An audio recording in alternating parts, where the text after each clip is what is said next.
குரு சேனலின் மாதங்களில் மார்கழி மக்கள் முன் ஆன்மீக பெருவிழா டிசம்பர் 20, 21, 22 வெள்ளி, சனி, ஞாயிறு மாலை 6:30 மணிக்கு. இடம் ஆண்டாள் கோவில், ஸ்ரீவில்லிபுத்தூர். சென்ட்ராஸ் லைஃப் ஸ்டைல் பிரைவேட் லிமிடெட் நிறுவனத்தில் வேலை செய்யும் ஊழியர்களின் PF கணக்குகளில் முறையாக வைப்பு வைக்காத குற்றத்திற்காக முன்னாள் இந்திய கிரிக்கெட் வீரர் ராபின் உத்தப்பாவுக்கு பிடிவாரண்ட் பிறப்பிக்கப்பட்டுள்ளது. ராபின் உத்தப்பா சென்ட்ராஸ் லைஃப் ஸ்டைல் என்ற நிறுவனத்தின் இயக்குநராக உள்ளார். இந்த தனியார் நிறுவனத்தில் வேலை செய்யும் தொழிலாளர்களின் PF கணக்குகளில் கடந்த 6 மாதங்களாக PF தொகையை செலுத்தாமல் இருந்துள்ளனர். இதனால் PF ஆணையர் சதாக்ஸ்ரீ கோபாலா காவல்துறைக்கு நோட்டீஸ் அனுப்பினார். ஏழை தொழிலாளர்களின் வருங்கால வைப்பு நிதியை செலுத்த முடியாமல் நிறுவனம் பாதிக்கப்பட்டுள்ளதாக நோட்டீஸில் குறிப்பிடப்பட்டுள்ளது.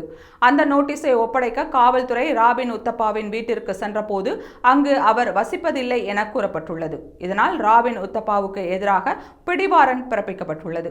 வருங்கால வைப்பு நிதி திட்டம் 1952 படி 7A, 14B and 7Q ஆகிய பிரிவுகளின் படி 26,36,602 ரூபாய் இழப்பீடாகவும் 6,550 ரூபாய் மீட்பு தொகையாகவும் ராபின் உத்தப்பா கொடுக்க வேண்டும் என நோட்டீஸில் உத்தரவிடப்பட்டுள்ளது.